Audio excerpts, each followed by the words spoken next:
Cela fait seulement quelques jours que 2023 a commencé, mais on tient déjà là un candidat très sérieux au titre officieux de l'histoire la plus rocambolesque de l'année.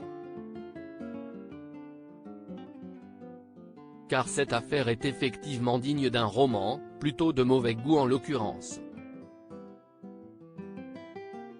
L'autrice américaine Suzanne Mitchell, dont la mort avait été annoncée par sa fille en octobre 2020, a fait son retour sur les réseaux sociaux pour annoncer qu'elle était en réalité bel et bien vivante. L'écrivaine, qui compte à son actif quelques best-sellers dont vous pouvez découvrir les couvertures dans notre diaporama, était très appréciée pour ses romans d'amour. On lui doit notamment Moment volé, L'amour dure toute une vie ou encore Le perdre et te trouver. Sa prétendue fille avait annoncé son décès d'un prétendu suicide, il y a un peu plus de 2 ans maintenant.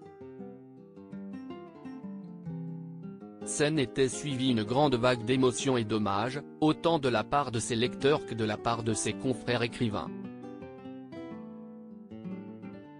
Dans un long post sur la page Facebook de Suzanne Mitchell, depuis supprimée, sa prétendue fille expliquait que l'écrivaine avait mis fin à ses jours suite à des intimidations et autres harcèlements répétés de la part d'autres auteurs.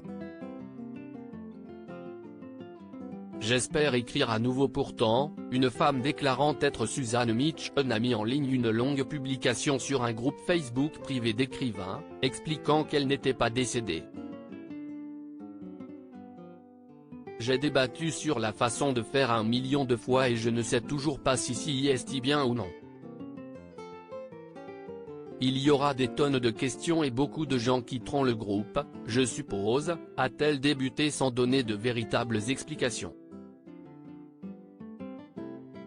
Avant d'essayer, ma famille a fait ce qu'elle pensait être le mieux pour moi et je ne peux pas leur en vouloir. J'ai failli me suicider, note de la rédaction, à nouveau, et ils ont dû revivre tout cet enfer, a expliqué la romancière, affirmant qu'elle avait donc de réelles pensées suicidaires, sans s'étendre davantage sur la chronologie de l'histoire. Je vais mieux maintenant et j'espère écrire à nouveau. Que la fête commence, a-t-elle conclu avec un ton qui, même à l'écrit, paraît tout à fait déplacé. Si est-il peut dire que la nouvelle a été mal accueillie dans la communauté des auteurs, puisque celle-ci avait été particulièrement visée et remise en question au moment de la prétendue mort de Suzanne Mitchell. Une bien triste histoire, de tout point de vue.